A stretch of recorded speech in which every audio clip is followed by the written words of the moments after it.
Mirëmbrëma, mirë se vini në Tirana Live.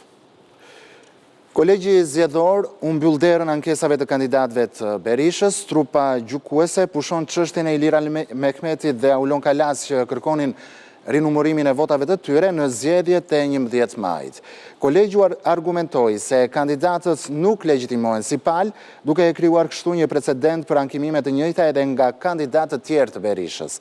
Por votat për Ali Mehmetin dhe Kalan do të rishihen gjithsesi gjatë rinumërimit të votave në Tiranë dhe Durrës, të vendosur pas kërkesës së 2 anëtarëve të Komisionit të Ankimimeve dhe Sanksioneve.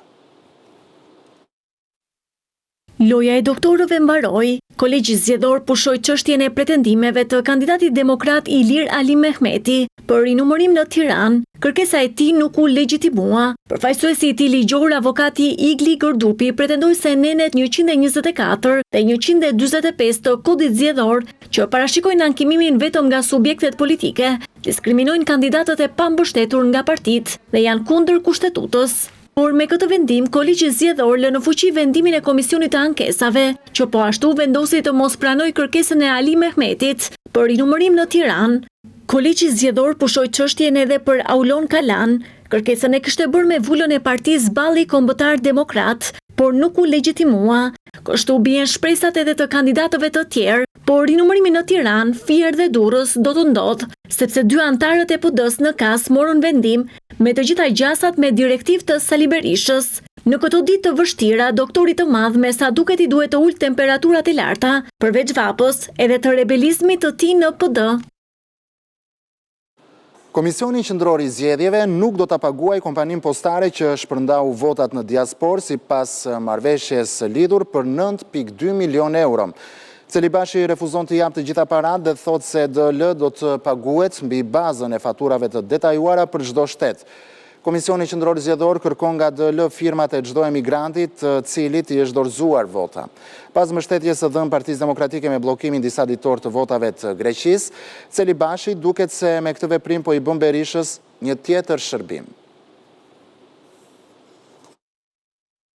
Komisioni Qendror I Zgjedhjeve refuzon të paguajë të plot kompaninë postare DHL për transportin e materialeve zgjedhore të diasporës, edhe pse kontrata e nënshkruar me të parashikon 9.2 milion euro për shpërndarjen e fletëve të votimit në 85 shtete të botës. Kryekomisioneri Ilirian Celibashi nuk pranon të jap parat pa marrë fatura të detajuara për çdo shtet, së bashku me një kopje të firmave të emigrantëve që kanë tërhequr zarfet. Në shkresë të dërguar KQZ-s, kompania postare I ka ndarë faturat në muaj me dërgim-kthim, ndërsa afati për të bërë pagesën është deri në datën 2 korrik. Por çfarë ndodh tani? Celibashi, I cili në fillim siguroi se DHL ishte kompania më e mirë postare dhe doli garant për procesin, shtyu njëherë votat e Greqisë duke I dhënë shkas PD-s të akuzoj palën fituese për manipulim nëpërmjet kompanisë. Kurse tani po tregon paqartësi, a I bëri punën siç duhet kompania, apo Celibashi po jep një tjetër asis drejt opozitës. Megjithatë, kjo nuk e ndryshon faktin se afro 200.000 shqiptar të cilët jetojnë dhe punojnë në mbar botën, ushtruan të drejtën e votës më 11 maj, duke shënuar një sukses, jo vetëm kushtetues, por edhe politik.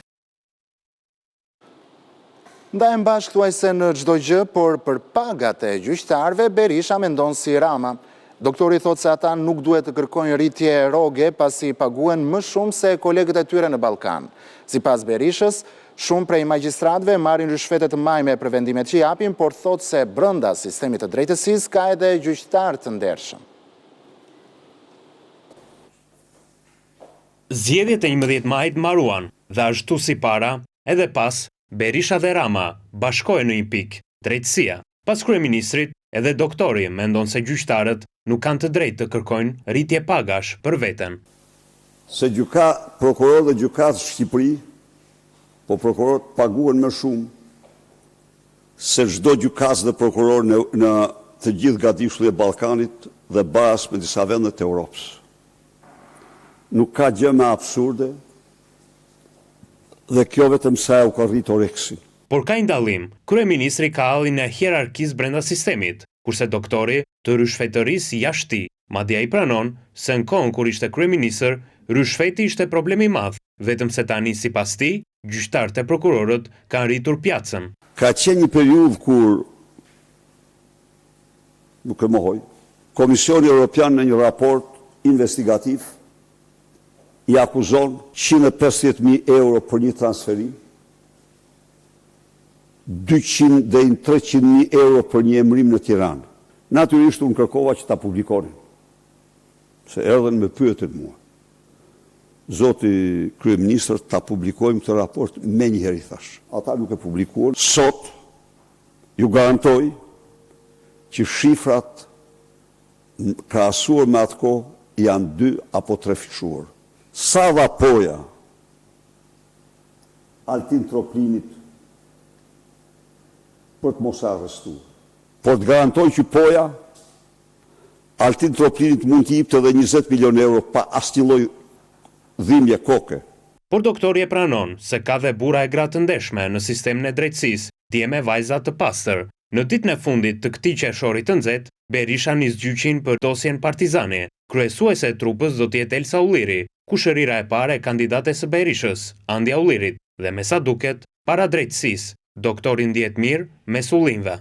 Dhe trupa e avokatë e mbrojtjes nuk ka gjerë sot në dorë vendimin e marrë nga gjykatësia që ka dërguar çështjen për gjykim. Nuk kemi vendimin. A mund të imagjinoni ju? Edhe kjo ndodh. Të gjitha tjerat do të përcaktojnë konsulta me avokatrit, e cila është jashtë kësaj salle. Mirë, bashkohet me mua në një komunikim të drejt për drejt, analisti i njohur i zhvillimeve politike, zoti Ergjys Mërtiri. Ergjys, mirëmbrëma, kënaqësi që jeni me mua drejt për drejt në Tirana Live. Kënaqësi dhe për mua, po. Ergjys, çfarë nxori në pa për ty lufta mes demokratëve për votat e 11 maj dhe a mendoni se në një farë mënyre rinumërimi i kutive ku doli se votat janë vjedhur brenda llojit rrëzon edhe kauzën e Berishës për një farsë elektorale? Sigurisht që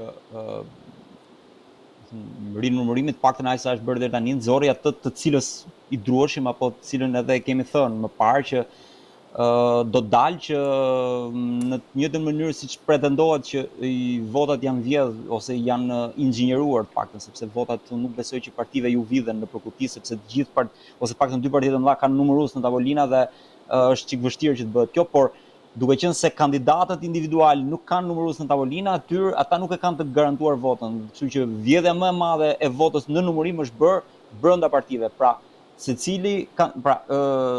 vjedhjet janë bërë në secilën palë midis njëri tjetrit. Dhe kështu që sigurisht që kjo e bën e njollos, themi njollos të dyja partitë, por nuk është se kjo e zhbën idenë që këtu votat inxhinierohen apo këtu blien vota me para etj etj. Pra ky është një realitet, pavarësisht se sa moral ka ai që e kërkon të drejtën në këtë gjë. Pra, ai që vërtet se më janë vjedhur vota, ndoshta nuk ka moralin e duhur për ta kërkuar, por gjithsesi ky është një realitet që duhet luftuar. Blerja e votës, përdorimi i institucioneve shtetërore për intimidimin e votuesve apo përdorimi i administratës etj etj. Gjitha këto janë në kundërshtim të thellë me ligjin dhe sigurisht që janë një problem i madh për zgjedhjen në Shqipëri. Por kjo nuk do të thotë absolutisht që opozita nuk i ka humbur zgjedhjet, sigurisht opozitës ndoshta i është marrë një pjesë votuesi me padrejt, por pjesën më të madhe, unë besoj, dhe rezultati tregon qartë këtë, se ajo e ka humbur vetë për shkak të paaftësisë së saj për të shfaqur si një forcë serioze alternativë qeverisë. Pastaj që kjo është një çështje analize vetë. Ju Ergjys thoni që Berisha nuk e ka moralin për të kërkuar vjedhjen e votës dhe gjithashtu thoni që Partia Demokratike i ka humbur zgjedhjet. Por pse demokratët pranojnë të përdoren nga Berisha si aspirin me kauzën e farsës elektorale për të kaluar dhimbjen e humbjes së 11 maj dhe nuk kanë arritur të bëjnë një analizë të thellë, le të themi se çfarë i çon ata gjithmonë në humbje. Demokratët është fjalë e madhe dhe përfshin shumë njerëz. Unë besoj që demokratët e vërtet, shumica e demokratëve nuk është se duan se s'bën mbrojnë Berishën, ata e kuptojnë që nuk kanë ku shkojnë me këtë elitë politike që kanë. Ose më saktë ata që kanë mbetur tani brenda kësaj partije politike. Në nivele të ndryshme, ajo që shoh si pjesën më të korruptuar të Partisë Demokratike është elita e kësaj partie, sepse demokratët thjesht unë gjykoj që janë njerëzit më të ndershëm, më të drejtë në këtë vend, në shumicën e tyre, ata të cilët vetëm kanë sakrifikuar dhe nuk kanë përfituar kurrë nga Partia Demokratike, gjithmonë kur kanë qenë pushtet kanë përfituar të tjerë, dhe megjithatë prapë për hir të idealeve të tyre, qoftë ndonjëherë edhe për shkak ku diun pozicionesh të cilat nganjëherë kthehen identitare në këtë vend. Pikërisht Ergys, pse kjo elitë e Partisë Demokratike pranon të përdoret nga Berisha dhe nuk arrin dot që të bëjë një analizë të thellë se çfarë e çon në humbje Partinë Demokratike?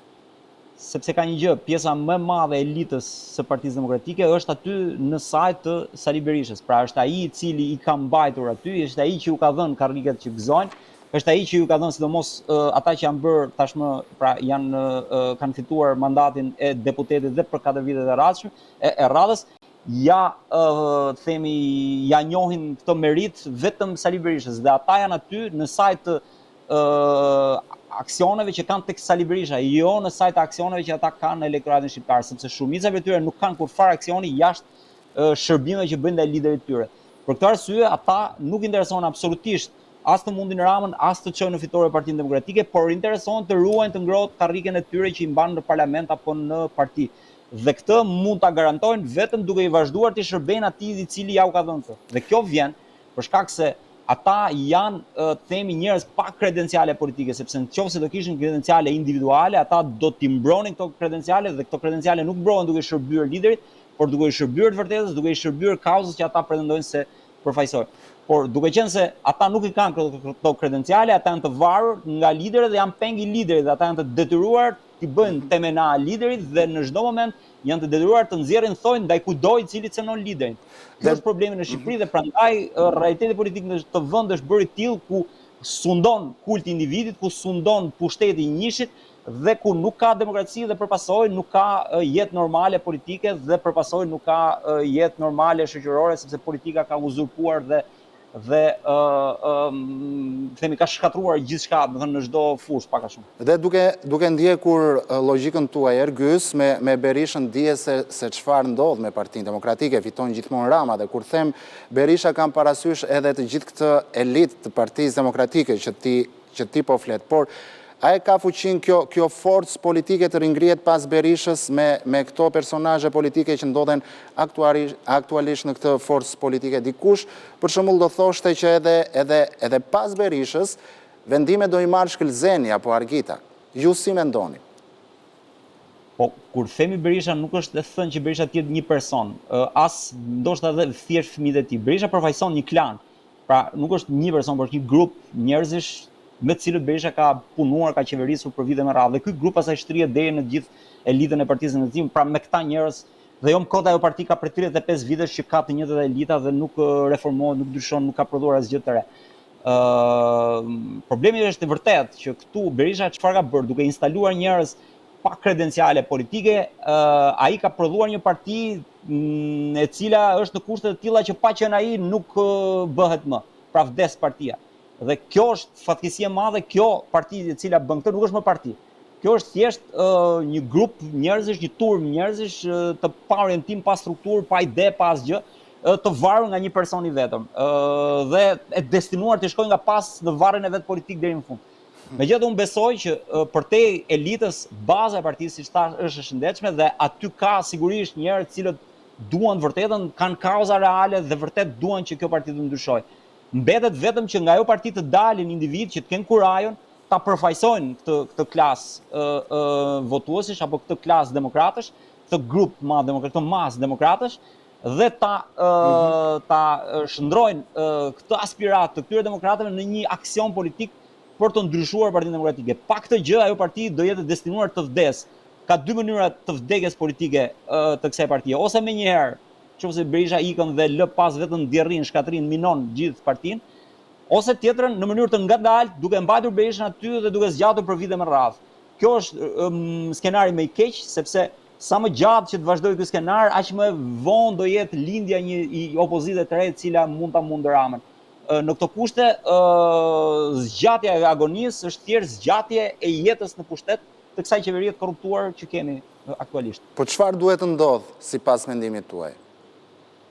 Për mendimin tim duhet që individ caktuar, unë shoh disa ndoshta për shembull shoh që Ilir Ali Mehmeti ka profilin e një lideri të ri, nuk e di se sa do të dia i të ketë kurajo ta përkthej fuqinë elektorale që ka në një aksion politik, por ka dhe të tjerë të cilët tashmë janë zhgënjur, për shembull, Bart Kadillin unë e shoh si një figurë e cila ndoshta nuk ka karizmën e dur për të qenë luftarak, por ama ka pjekuri politike dhe ka mendim politik dhe ka konsistencë. Prej kohësh ai është i qëndrueshëm në parimet që mbron. Por gjithsesi unë besoj që nëse do të grupohet, do mblidhet një grup dhe do të prodhojë një aksion politik, aksioni do t'i bëj vetë, pra do t'i shfaq njerëzit që kanë tiparet e dura për të qenë një lider i së ardhmes.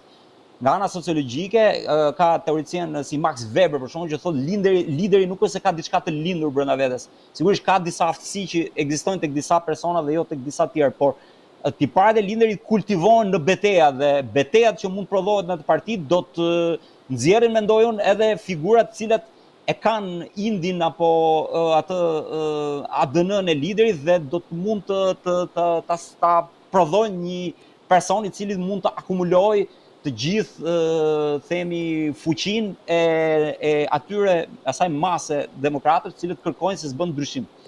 Ergjus Mërtiri, faleminderit. Ishte kënaqësi që ishit me mua këtë mbrëmje në Tirana Live. Kënaqësi dhe për mua, ju falenderoj. Ndërkohë, gjyqi për Sali Berishën dhe të pandeurit e tjerë të dosjes Partizani do të nisë në 30 qershor. Ish kryeministri është marrë nga SPAK i pandeur për korrupsion, pasi akuzohet se ka favorizuar dhëndrin e tij në privatizimin e ish kompleksit Partizani. Disa ditë më parë u hodh shorti për treshen gjykuese që do të drejtohet nga Elsa Ulliri. Gjykata e posaçme do të zhvillojë seancën e parë ndaj ish kryeministrit Sali Berisha në 30 qershor në orën 10, në lidhje me dosjen për privatizimin e ish kompleksit Partizani. Përveç Berishës, për këtë dosje të pandehur janë marrë edhe 4 persona të tjerë, mes të cilëve dhëndri i tij Amarbër Maltezi, biznesmenët Fatmir Bektashi e Xhimi Begeja, si dhe ekonomistja Andja Pustina. Berisha do të gjykohet për veprën penale të korrupsionit pasiv të kryer në bashkëpunim, ndërsa Amarbër Maltezi akuzohet për korrupsion e pastrim parash. Të njëjtat akuza janë edhe për biznesmenin Fatmir Bektashi, ndërsa Xhimi Begeja e Andja Pustina akuzohen për pastrim parash. Aktualisht ish kryeministri po mbahet në masën e detyrimit për të paraqitur në prokurori, ndërsa dhëndri i tij Amarbër Maltezi në arrest shtëpie. SPAK nisi hetimet për Berishën me akuzën e korrupsionit pasiv, pasi ka dyshime se ka nxjerrë akte nënligjore për t'i ardhur në ndihmë dhëndrit të tij me qëllim përfitimin e pronës në kundërshtim me ligjin. Për Berishën e Maltezin, por edhe 3 personat e tjerë u caktuan masat e sigurisë prej tetorit të vitit 2023. Ish kryeministri refuzoi të zbatonte masën e parë të caktuar nga gjykata e posaçme dhe ndaj tij u vendos masa e dytë, ajo e arrestit shtëpiak. Pas qëndrimit në banesë për më shumë se 11 muaj, Berishës ju shfuqizua masa shtrënguese, por me vendim të apelit të posaçëm në janar të këtij viti, atij u caktua masa e detyrimit për të paraqitur në prokurori. Kopshtari i rezortit në Shijak, ku dyshohet se u vra Jan Prenga, kërkoi në gjykat të rishikohen pamjet filmike. Festim Bishdili nuk pranon që të ketë marrë pjesë në krim. Në seancën e apelit të posaçëm që ka rinisur shqyrtimin e dosjes, u shoqërua dhe një nga të dyshuarit e tjerë, Aldo Majnishta, por ai refuzoi të rrëfej për zhdukjen e Jan Prengës. Në gjykatën e posaçme të apelit po vjen procesi për Festim Bexhdilin i akuzuar për vrasjen dhe zhdukjen e Jan Prengës, ngjarje ndodhur në janar të vitit 2020. Bexhdili që punonte si mirëmbajtës si kompleksit Golden Resort në Shijak, atje ku dyshohet se u mbajt peng dhe më pas u zhduk Prenga, pretendon se nuk është i përfshirë në ngjarjen e rëndë. Nëpërmjet avokatit të tij mbrojtës, ai ka kërkuar rishikim të pamjeve të kamerave të sigurisë, pasi sipas tij nuk provojnë përfshirjen direkte të Bexhdilit në rëmbimin apo zhdukjen e Prengës. Rigjykimi në apel zhvillohet pas vendimit të gjykatës së lartë që prishi dënimin me burgim të përjetshëm për Bexhdilin dhe më pas e ktheu çështjen edhe një herë për shqyrtim në gjykatën e apelit të posaçëm. Në seancën e së njëjtës, Aldo Majnishta është shoqëruar në gjykatë për t'u marrë në pyetje në cilësinë e dëshmitarit. Ai është përmendur nga prokuroria e posaçme si një nga personat që së bashku me Bechdilin kanë ndihmuar në zhdukjen e trupit të Jan Prengës, ndërsa prokurorët e posaçëm deklaruan se Bechdili bashkë me majnishtën kanë nxjerrë trupin nga bagazhi një makine Mercedes dhe e kanë mbështjellë më pas me qesje të zeza. Pas kësaj automjeti është larguar nga garazhi Golden Resort dhe Bechdili është larguar me disa persona të tjerë për të rikthyer sërish aty, ndërsa të njëjtën u shoqërua në seancë për të dhënë dëshmi edhe majnishta që akuzohet si një nga personat që rrëmbeu Prengën në Kamës, por ai refuzoi të jap deklarime në gjykatë. Në seancë nuk u paraqit as Dritan Rexhepi, për të cilin gjykata urdhëroi shoqërimin e detyrueshëm. Rexhepi akuzohet nga prokuroria se është personi që ka financuar dhe ka urdhëruar rrëmbimin e Prengës.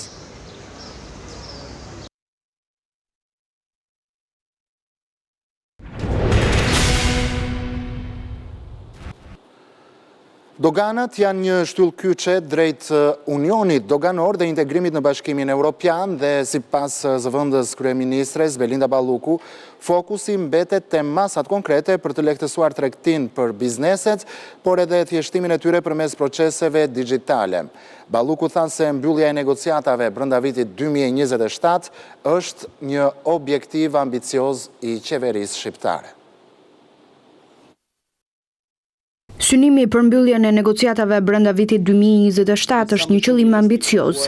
Kështu deklaroi zëvendës kryeministrja Belinda Balluku në konferencën e drejtorëve të doganave të Ballkanit Perëndimor, duke i cilësuar doganat shqiptare si një shtyllëkyçe drejt Unionit Doganor dhe integrimit evropian.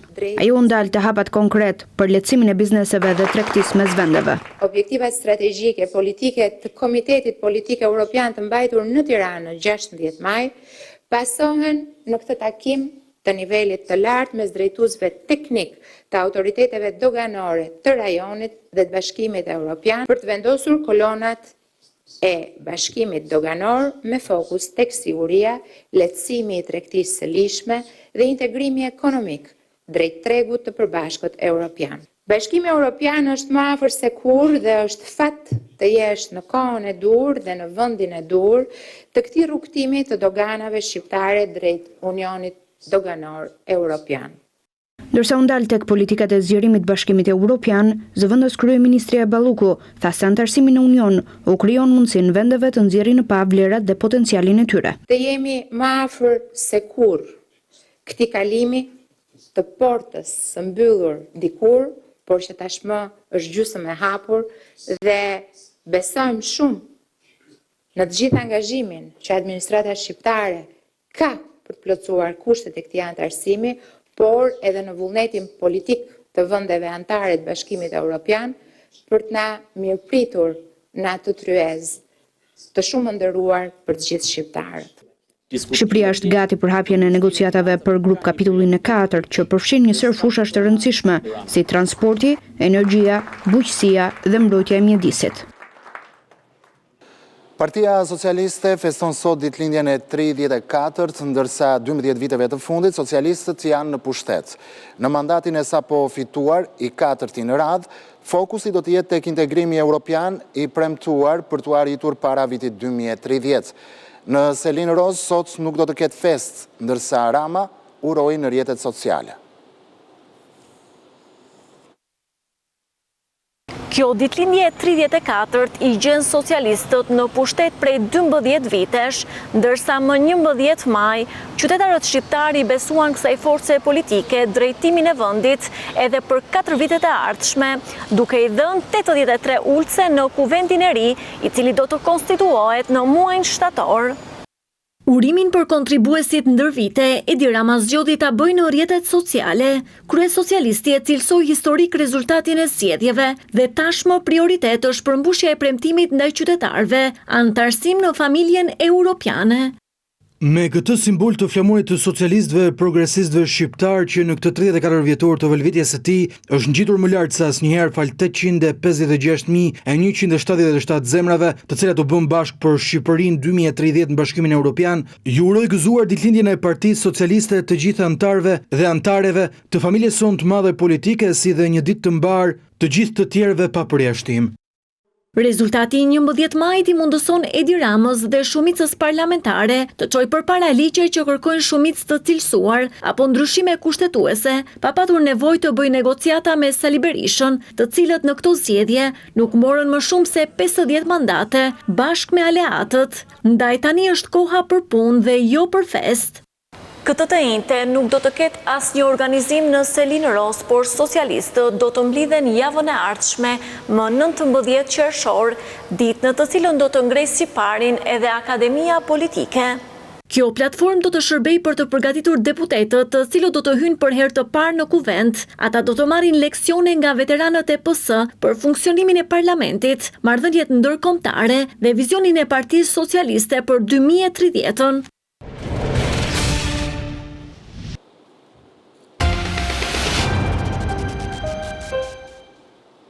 Kosova kremton sot ditën e çlirimit. Në këtë ditë kujtohet 26 vjetori i hyrjes së trupave të NATO-s në Kosovë pas një fushate bombardimesh i dha fund genocidit serb mbi popullatën e Kosovës. 12 qershori, edhe pse jo fest zyrtare, është dita që ka kthyer rrjedhën e historisë në Kosovë. 26 vite më parë, në 1999, pas 78 ditë bombardimesh të Aleancës Ushtarake Perëndimore të udhëhequr nga Amerika kundër caqeve ushtarake serbo-malazeze në Kosovë, në Serbi dhe Maltëzi, trupat e NATO-s hynë në Kosovë në misionin paqëruajtës që do të quhej KFOR, duke i dhënë fund luftës gati 2 vjeçare midis popullsisë kryengritëse shqiptare të organizuar në radhët e ushtrisë të çlirimtare të Kosovës dhe forcave okupuese ushtarake dhe policore serbo-malazeze. Në Kosovë, u vendosën 50.000 ushtarë të NATO-s dhe bashkë me ta edhe administrata e përkohshme e Kombeve të Bashkuara. Në agjendën e kësaj dite, edhe njëherë syt u kthyen nga e kaluara. Fillimisht, u nderua figura e ish-kryeministrit Bukoshi, i ndarë nga jeta të martën e 10 qershorit dhe kontributi i tij politik në ambientet e kuvendit. Më pas, dalesa ishin stacionet e përhershme të historisë, Varri i Ibrahim Rugovës dhe kompleksi memorial i familjes Jashari. Me rastin e 26 vjetorit të çlirimit të Kosovës, presidentja e vendit Vjosa Osmani thekson se luftëtarët e ushtrisë çlirimtare të Kosovës dhe ushtarët e NATO-s e kthyen të merrin në guxim dhe dhimbje në shpresë. Në atë ditë historike, ata sollën dritë pas një errësire të gjatë dhe e bën lirinë realitet, shkruan Osmani. Ndërsa presidenti i Shqipërisë, Bajram Begaj, theksoi në urimin e tij se Shqipëria do të jetë gjithnjë në krah të Kosovës, besim plot në të ardhmen e përbashkët europiane. Hyrja ushtarëve të NATO-s hapi rrugën e kthimit në shtëpit, tokën dhe vendin e tyre për mbi 1 milion shqiptarë të Kosovës, të cilët ishin larguar nga lufta. Deri më tani në Kosovë kanë shërbyer afro 500.000 pjesëtarë të forcave paqëruajtëse të shumë vendeve, kryesisht atyre perëndimore.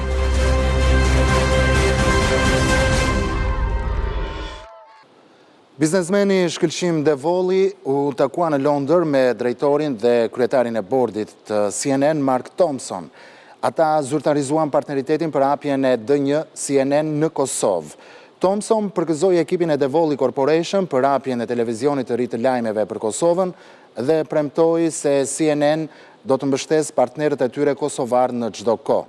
Sipërmarrësi Devolli theksoi rëndësinë që ka për Kosovën bashkëpunimi me rrjetin televiziv më të njohur në botë.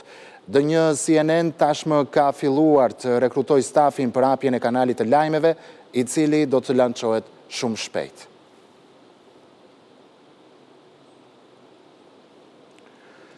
Këtu kemi ardhur në fund të Tirana Live, ndërkohë abcnews.al është adresa jonë zyrtare në internet, ku ju mund të klikoni për të lexuar të gjitha lajmet në kohë reale dhe po në kohë reale na dëgjoni në frekuencën e radios ABC 105 FM.